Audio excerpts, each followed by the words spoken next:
वाक्यार्थश्च विचार्यताम श्रुतिशिरः पक्षः समश्रीयताम। वाक्यार्थश्च विचार्यताम। कौन सा वाक्य? जो वाक्य उपनिषद में है।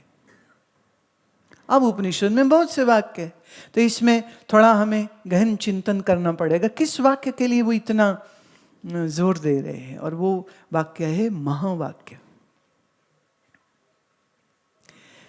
जो आत्मा क्या है बताए वो वाक्य है, परमात्मा क्या है जो ये बताए वो भी एक वाक्य है।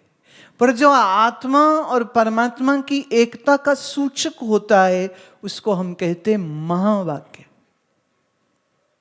फर्क।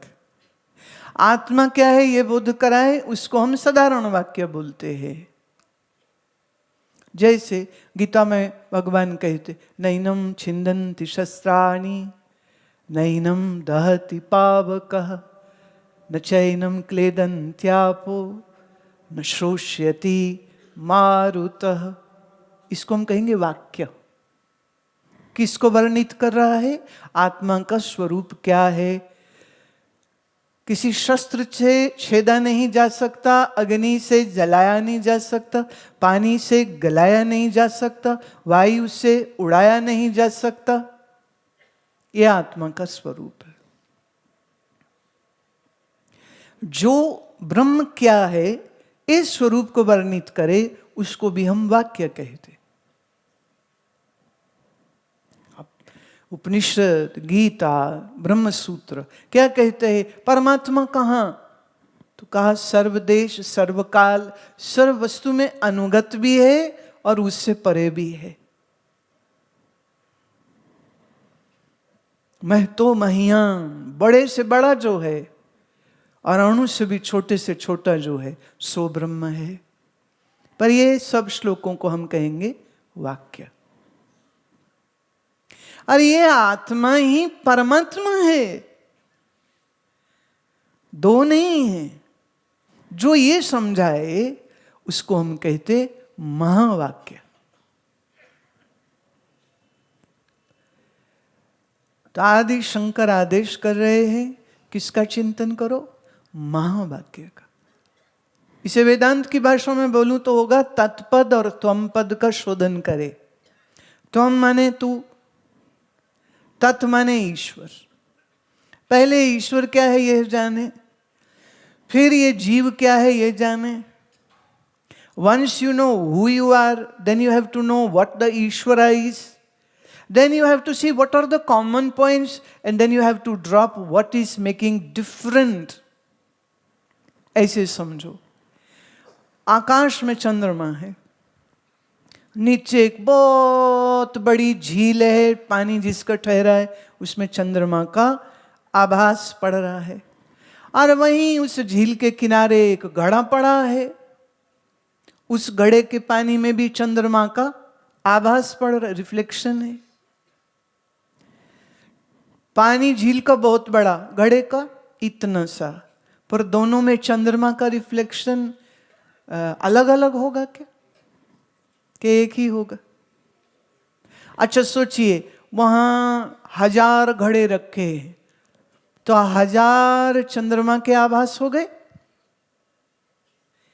अब अच्छा देखो क्या मस्त चीज है, अगर गिलास में पानी डालोगे तो गिलास में भी चंद्रमा का आभास होगा और झील में भी है, इतने छोटे में भी है और इतने बड़े में भी है। सोचिए 10 अरब घड़े हो, उनमें पानी हो, तो चंद्रमा के रिफ्लेक्शन आभास कितने हो जाएंगे? अच्छा उससे क्या चांद चंद्रमा 10 अरब हो गया कि उसका आभास 10 अरब हुआ? आभास एक सही है, पर घड़े में छोटा दिख रहा है, झील में बड़ा दिख रहा है। राइट? यहीं से हम जीव और ईश्वर की परिभाषा ले आते हैं। ईश्वर कौन? माया वाला, बड़ी झील वाला समझो। जीव कौन? वो छोटे छोटे घड़े। ये जो जीव हुआ छोटा घड़ा, पर उसमें भी परमात्मा का आभास है, और झील बड़ी है पर उसमें भी है, उसमें कोई फर्क नहीं।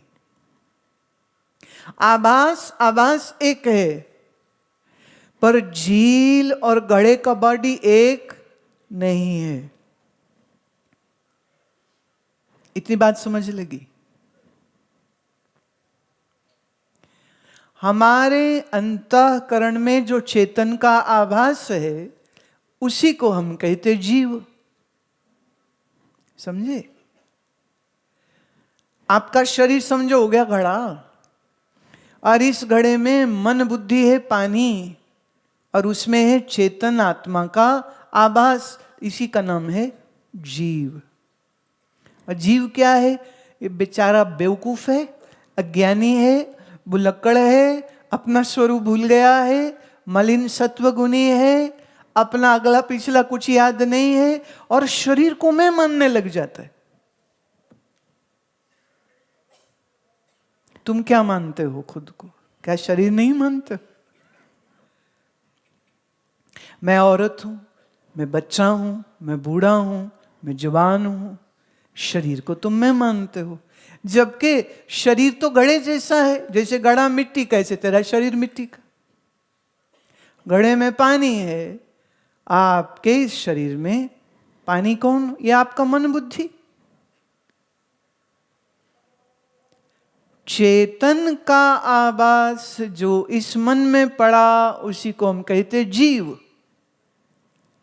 और वही चेतन का आभास जो पड़ा माया में, उसे हम कहते ईश्वर। ब्रह्मा विष्णु शंकर, जितने अवतार हुए विष्णु के, अवतार हुए शंकर जी के भी, ये सब क्या है? इन्हें हम ईश्वर कोटि का कहते। ईश्वर कौन है? शुद्ध सत्वगुणी। जीव है अल्पज्ञ, ईश्वर है सर्वज्ञ। सर्वज्ञ समझते हो? सर्वशक्तिमान। जीव महाबेवकूफ भुलक्कड़।